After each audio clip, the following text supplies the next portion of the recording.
Legal dictation number 75. Be ready. Start. There is yet another argument raised by the learned counsel about the witness Kailash turning hostile as noted above, and it does not surprise us that a witness has turned hostile who could have corroborated the entire episode, but the same does not make any difference in as much as one of the other witnesses, Raju, named in the FIR, was also not produced. Learned counsel for the appellant stressed that this also further adds to a serious doubt about the presence of the eyewitness, and there is no explanation as to why Raju was not produced. In our opinion, non-production of a nominated witness does not amount to a proof that the incident is false. The defense on behalf of the appellant did not bring on record any such witness that may add to the theory of reasonable doubt that is sought to be advanced by the learned counsel for the appellant. After having exhausted the arguments on the merits of the appeal, both the learned counsel appearing for the accused appellants virtually narrowed down their submissions on the question of sentence. Accordingly, the nub of the appeal in hand is the quantum of sentence which is liable to be awarded to the accused appellants.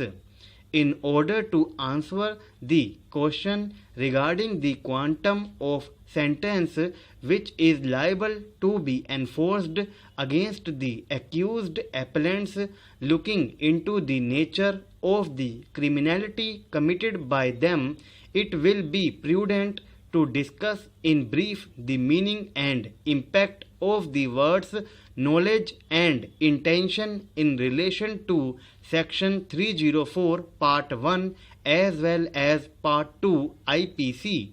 We have come across judgments relating to the interpretation of the words knowledge and intention and the distinction between the two while proceeding to consider the sentencing of the convicts by the trial court and the assessment of the evidence in order to appreciate the argument on behalf of the appellants that the appellants deserve a lesser sentence in terms of Section 304 of the Indian Penal Code.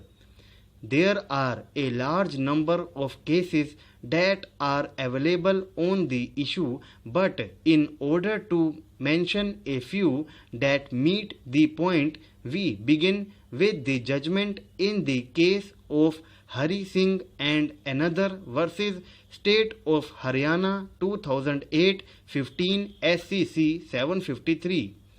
As to understand the distinction referred to above, the relevant paragraphs of the said judgment are paragraph numbers 26 to 30.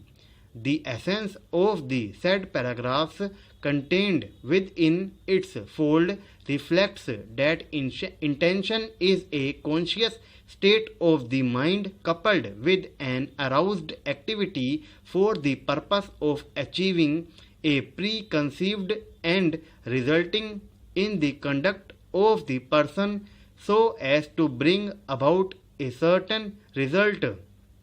However, such an intention may not necessarily be premeditated, whereas mere knowledge in contrast to intention signifies a mental state of realization pertaining to the awareness of certain facts, but at the same time without reflection of an active faculty so as to achieve a